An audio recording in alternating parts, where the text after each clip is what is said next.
final speaker before lunch is Dr. Lorna Treanor, who's worked with the ERC for quite a long time now. She's an Associate Professor of Entrepreneurship at Nottingham University Business School and an expert in gender and entrepreneurship. And, well, you can see the title of her presentation on the screen. So, thank you. Thank you. Thanks very much for the invitation and the introduction. So, yes, I was given this topic, and that's probably because for about 25 years I've worked with SMEs, and then as an academic I've undertaken research with predominantly women-led businesses and women entrepreneurs. So I suppose the starting point would be to say, if you took two very similar businesses, you would probably find more similarities than differences between a male-led and a female firm in the same sector, same size, facing similar challenges. And I suppose over time, if you asked SMEs what challenges they're facing, it could be some combination of those. Some of them are quite perennial. But there's an extensive research evidence base that shows that a female founder will face additional and heightened barriers. And I think we're all very aware of the challenges in terms of access and finance. It's been part of the public discourse for quite some time now. And really, I suppose, as a qualitative researcher in the home of all the quants folk, but as a qualitative researcher, I use gender in its sort of sociologist, Freudian slip, in a sociological meaning, really as that sort of social construction. Meaning we have this constellation of ideas and assumptions and stereotypes around perhaps the characteristics, the behaviours, the traits, the skills that we map on to biological bodies and associate with men and masculinity and women and femininity. And while these are ideas, they inform our behaviour, and gender is something that we use to make each other really culturally intelligible. And so it does have very real world impacts. So it'll influence perhaps some of the choices women make in terms of what they study or what line of work they'll go into. But it'll also influence how women's behaviour and performance is evaluated and the work that's allocated to them. And of course, there are intersectional effects. So we know different categories of social belonging. So if you have a long-term health condition, it could be race, it could be ethnicity, it could be age. But these things can intersect and create additional heightened barriers. This is a bit of an odd segue, you might think, but I'm going to womansplain to you for about 2.5 minutes as to how this actually works in the real world. In the vet profession, lots of opportunities for innovation and entrepreneurship, but occupational segregation is really rife. So you go into a practice and it doesn't matter what the woman actually wants to do, if she wants to be out working with cows or horses. She'll be shunted into a glorified cupboard to meet the women, typically women clients coming in with the bunny rabbit or the cat or the dog that needs treatment. And sometimes those women, depending on the time of the clinic, will have children swinging off them. And sure, that's just the perfect place to send the female vet, because innately she will have those qualities and skills to deal with these women and their children. Particularly if Rover has to be put down and they get all emotional and there's tears involved. There's nobody better than a woman who's naturally empathetic and caring and a very good communicator. So women are being shunted into small animal practice. And that sort of limits and constrains their progression. But that's seen as fit work for women. And what's also sort of a challenge, I suppose, is that when they are sent out, you do have a bit of demand-side discrimination, we might call it. So the farmer will ring up and say, I have a cow here in calf and I need you to send someone out. Don't send a girl. And if a woman has to go out because there's no men in the practice or whatever, she would report perhaps having to have numerous visits to build perhaps a grudging welcome when she lands to the farm, because it takes her numerous visits to prove her competence. Whereas so the UK has one of the world leading equine vets, and she went for a job in an equine hospital, and she was took out of the interview room and put in front of a horse. It was like, show me how you can block that horse, please. Now, the male wasn't asked, the male sort of applicant wasn't asked to do the same thing, because if the guy has the qualifications and a bit of experience, his competence is assumed, whereas that same courtesy isn't always extended to women. So, then you have things like an assumption of, one HR director in a corporate said, they're all going to want to go off and have babies and then come back to work part-time afterwards, and that's no good to me. So there are assumptions made about people's life choices perhaps before they've made them. And the stakeholders were saying, well, the girls are just less entrepreneurial. Give me 100 guys, 100 girls, girls less entrepreneurial. So these things have a cumulative effect. And so if you're experiencing glass walls and you can't get the breadth of experience in practice, and this could be a corporate, this could be any type of organisation, if you can't move between doing different types of managerial function, it constrains the managerial capital that you can accrue. If you're on the wrong side of the gender pay gap, it constrains your finance accrual. So if you do go to start a business, you're likely to be more undercapitalised at startup, which can constrain growth then and returns later on. And so these, and sort of the lack of opportunity to go be a director, sit on the board, pursue partnership opportunities, impacts on vertical progression as well.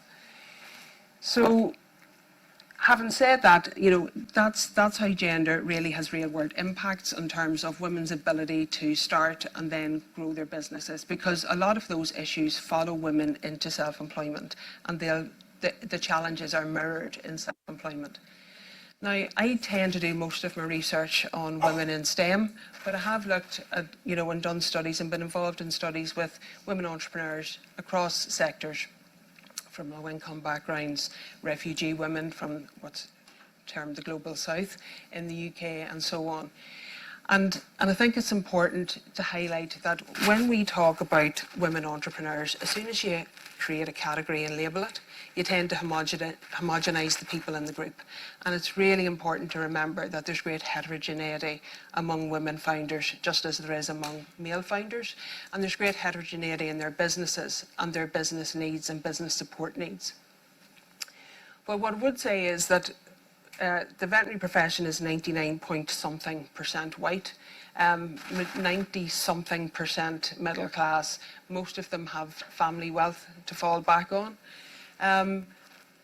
They're very highly educated, so they have high levels of human, social, managerial capital, cultural capital. Those things that we heard from Kelly really help people in entrepreneurship, but they're really stifled.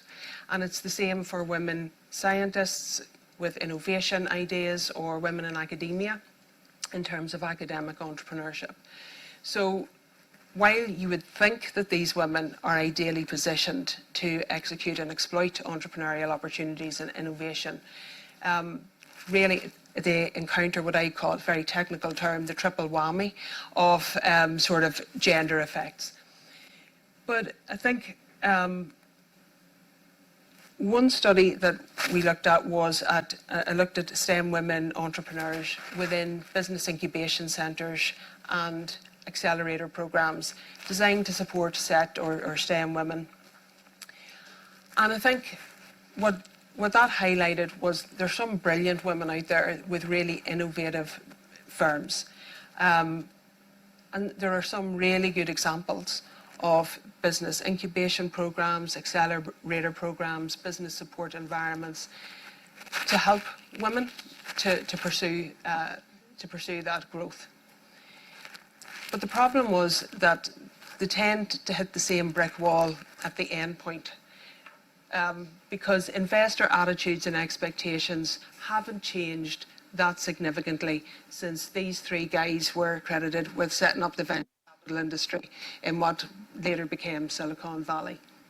And so what we found was that the notion of investment readiness is very much informed by gendered notions of commitment and competence.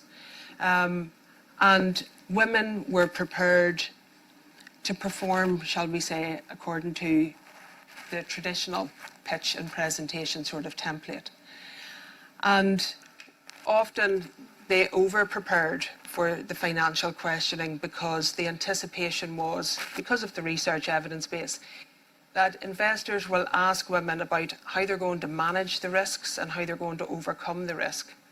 Whereas they have a much more positive focus when they're asking men how they're going to maximise the opportunity.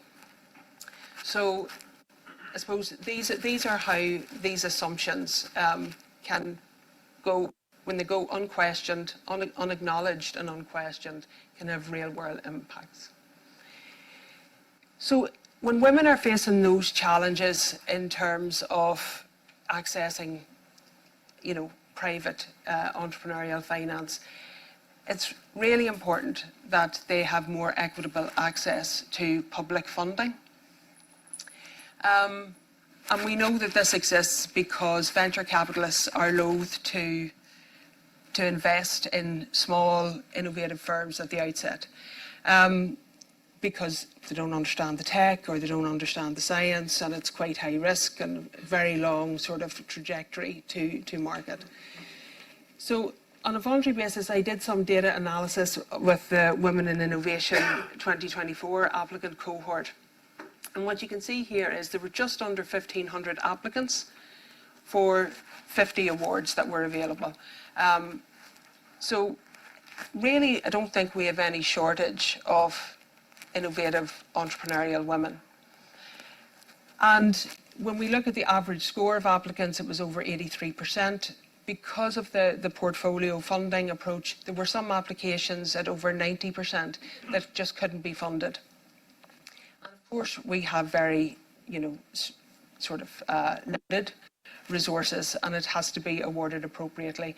And I think Innovate UK is to be commended for the approach that they took in engaging with these women and revisiting perhaps the application process, because there was a median of about 60 hours been spent on completing the application form, and 500,000, mainly by neurodivergent founders, on professional fees to try to get help to bolster their chances. So I think a challenge here that came across was that, just like in venture capital and sort of the issues around sort of information asymmetry and the friction in understanding the opportunity and the market potential, that was sometimes the case with assessors as well, particularly if the innovation was female focused, directed at the female market. So one comment was that femtech didn't represent a viable market opportunity. And certainly some of the ethnic minority applicants felt that their innovation, which was focused toward their community, wasn't understood by assessors. So having said that, I'm not saying that there was any disparity, and certainly I have a paper coming out this week which looks at female-founded USOs and their access to follow-on grant funding. But I think if we want to consider how we support innovation and growth in women-led businesses, perhaps we need to ask some questions first. Who and what do we want to support, and why? Do we want to support female-founded firms? And why? What type of female founders do we want to support? Are we wanting to do that because we think that would be a nice thing to do because they face additional challenges? Or are we doing that, do we think that's important because there's a lot of very viable businesses that, because the current system perhaps isn't entirely equitable, that we're missing out on really significant opportunities to fund high growth potential, innovative firms? And then I suppose that leads to the question as well, what do we mean by a woman-led business? And by that I mean, definition of a woman entrepreneur is different in different country contexts and across different studies.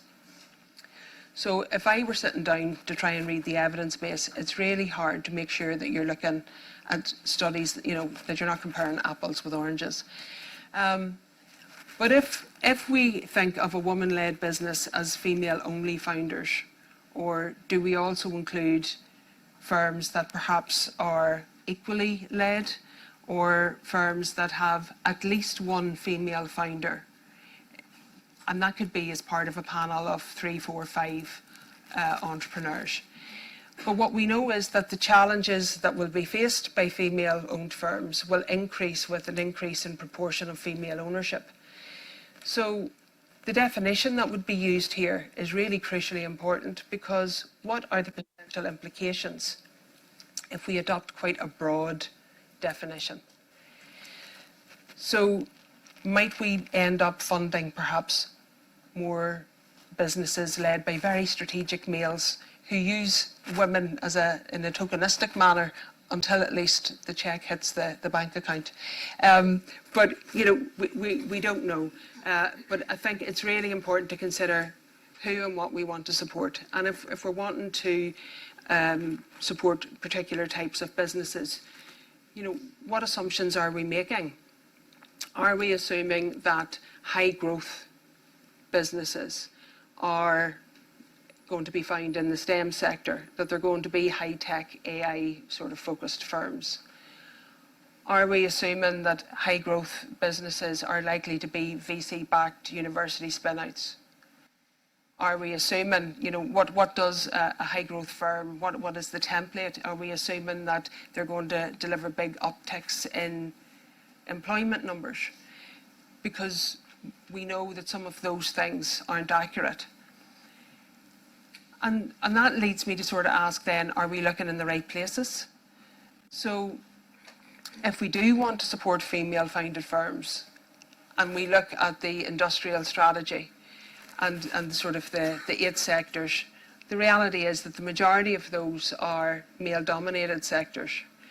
And so if we put, I suppose, all our chips in the one place, there's a completely logical rationale for the selection of those 8 sectors, very much a back in the winner strategy. But do we leave enough room, perhaps? Is there scope to try and hedge bets? Because if you look here, Purdy and Fig is number 3 on the Financial Times high growth firms this year. Set up by 2 women in a garage, organic cleaning products. 40 million brand, built without VC funding, using a typical sort of bootstrapped organic growth type approach. A fashion brand, I think there's a jewellery firm there as well. Ancient and Brave, set up by a female lawyer, media and entertainment lawyer with no previous sectoral experience, a female-led B Corps, but look at the stats. And this was in the health and well-being sector. And probably if she had gone before investors, no one would have recognised the growth potential, because she started this, and really the focus initially was nutritional supplements for menopausal women. So the likelihood was that it should have been told that there probably isn't a market for that. So, when we look at these firms, these are female-led high-growth businesses, but they don't necessarily fit the template that we have, or that what we think about when we talk about high-growth firms. So I wonder, is there a piece of work to be done, perhaps in meeting female founders where they are and doing what they're doing?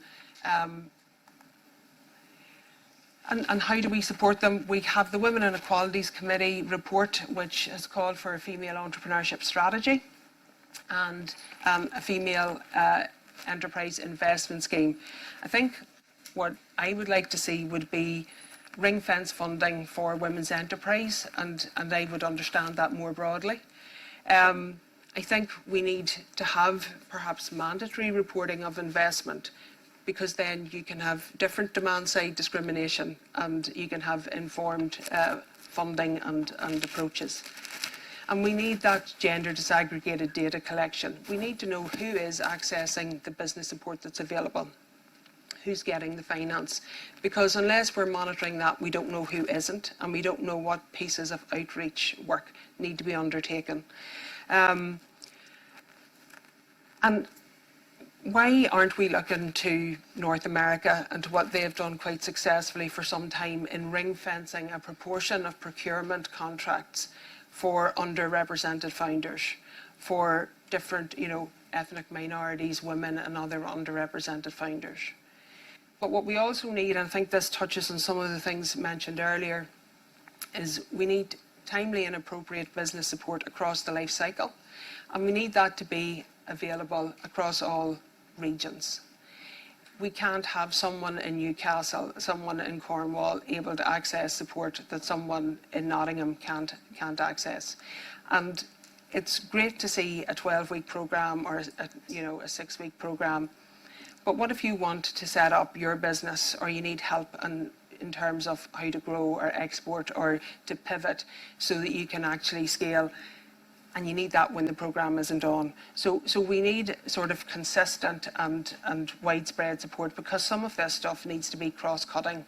And I think what I have seen in my research is that we have no shortage of very talented, capable women.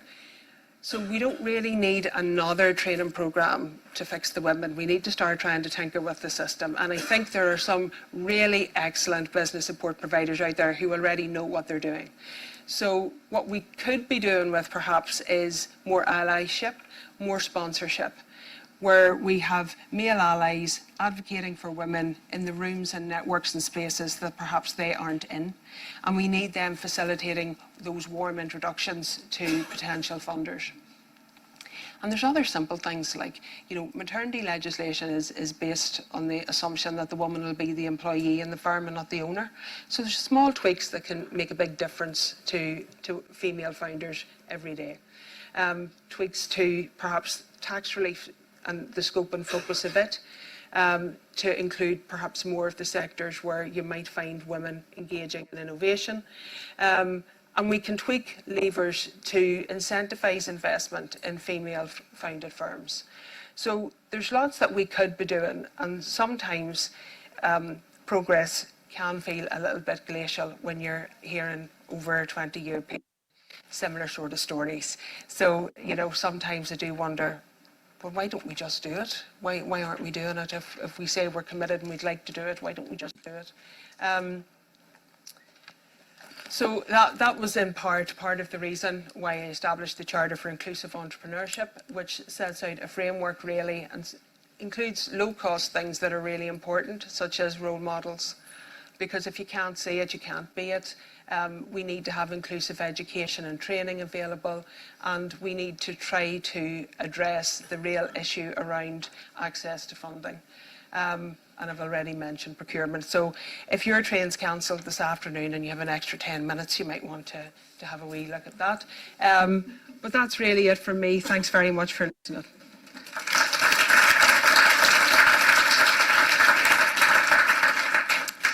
Thanks, Lorna. Have we got any questions for Lorna? Yes, at the back there. Thank you, Lorna. Kind of two-point question.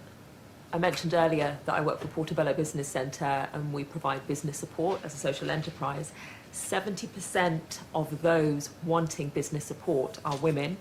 How do you explain that in the context of some of the data that you gave us earlier?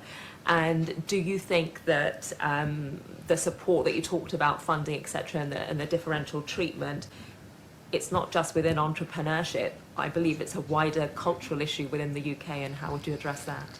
I think, don't get me wrong, I'm not saying that women don't want, need and access business support. They absolutely do. What I'm saying is that I think there's great provision of business support out there that's really very good, and that is clued into, I suppose, the different things that some women might find beneficial.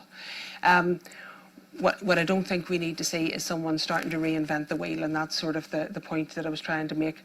I'm sorry, I'm conscious that it's almost lunchtime too, and I've forgotten your second question because my tummy's rumbling louder than I'm talking. You were Busy talking, thinking about your lunch. you were talking about the gender differentiation within entrepreneurship, Yeah. but is it just entrepreneurship, or I would say it's a wider cultural issue within the UK? Absolutely it is, and I suppose that's why I was sort of using the vet profession and looking at that in employment, because that's the same across all different professions and organisations. And I think it's really important that we do sometimes just take a moment to be reflective and think about why things are the way they are, and if we genuinely are committed to changing them, you know. But what I was saying earlier about the difference across the spectrum of female-led founders, both the women themselves and their businesses, there will be different needs. But having some of the refugee women founders didn't feel that the white women in business network or the local chamber of commerce, you know, and the local stuff was for them. So even within, you know, you can have a provision for female founders that isn't entirely inclusive of all women. And I think, you know, we need to be more reflective when we're setting about to try to make things truly inclusive, because we're all just like little Rubik's cubes, you know, with our different intersections. So it's just taking a moment to think about, well, what we're doing and what are the implications of who we say this is for, the words we use, how we advertise it, where we advertise it, and perhaps are we advertising these things in a way that would make the people we want to avail of our services actually come and try and use them. Yes. Hi, this is Tarun from DataGuard. My question is, how you differentiate in between the woman-led business and woman-owned business, and who should get the benefit? Well, I suppose most of the businesses that I do research with would be female founded and led. So it's usually the woman entrepreneurs. Some of them have no employees, some of them might have 40 employees, some of them are in perhaps co-preneurial couples in business with their husband or a different partner, male or female. And I think their experiences will be very different. And as Steve mentioned at the start, we were here last week discussing research we did in terms of a gender exporting gap. And we saw that the challenges were consistent in terms of exporting for majority female and equally led firms. The greater the proportion of males in the leadership, then their access to support and their engagement in exporting was greater. So I think there's a challenge, and I'm not saying I have all the answers, but I'm all right at posing some questions to make us think, and I think that's part of why we all engage in research, because the more you do and the more you learn, the more you realise there's stuff that you need to know and there's more questions to be asked. So I'm going to duck out of that question. Thank you very much for that. Steve. Lorna, an easy one from me. You mentioned the US in terms of procurement and the progress that they've made. If I was a woman and I was going to set up a business, which country would I go to find the idealised sort of ecosystem? I mean, are there countries that we should look to that are doing lots of the things that you're talking about?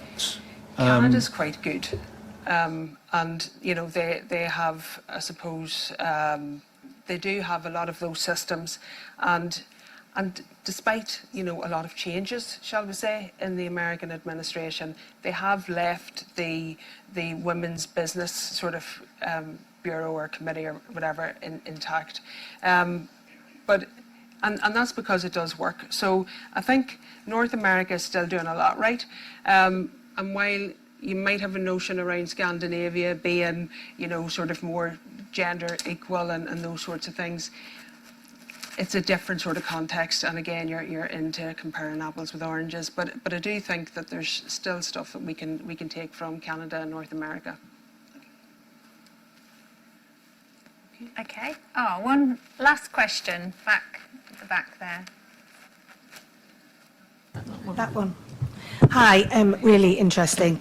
I understand that the success rate of female-founded businesses is in excess of the success rate, certainly in the first year, of male-founded businesses. Yes. I would be interested to understand, given that information, how do we measure success in business? Well, I suppose those metrics would really be looking at return on investment. But there's also evidence to show that female-founded firms would also be more likely to engage in their local community. So you have those sort of spillover effects as well. So, you know, this is a perennial, you know, and there's always a new research paper coming out sort of looking at, you know, what does success mean, you know, how should we define success. And I think sort of Maunder touched on that earlier, you know, if you're talking about success from a policy perspective, probably it's metrics around employee numbers and sort of turnover and these sorts of things. But what that means to an individual founder can be very different, particularly if you have founders who are very values driven or who are very focused. You know, we have a lot of perhaps environmental firms, social enterprises. So what success will look like or how that would be judged by an owner is quite different. But I think as a minimum, I would like to see certainly a living return, a living income for founders, because we have too many. It's not just a matter of shooing more people into startup and having their own business and self-employment, because our rates of self-employed poverty are too high. So, you know, you want people to be happy, healthy, and with a sustainable business and lifestyle. So whatever that looks like across other metrics, you know, would be good. But even on the basis of that research evidence, we still see the challenges in getting investment. So, a bit of a curiosity. Okay. Well, thank you, Lorna. I think we've had lots of really good discussions so far, and there's clearly lots of questions still to be answered. So plenty to talk about over lunch.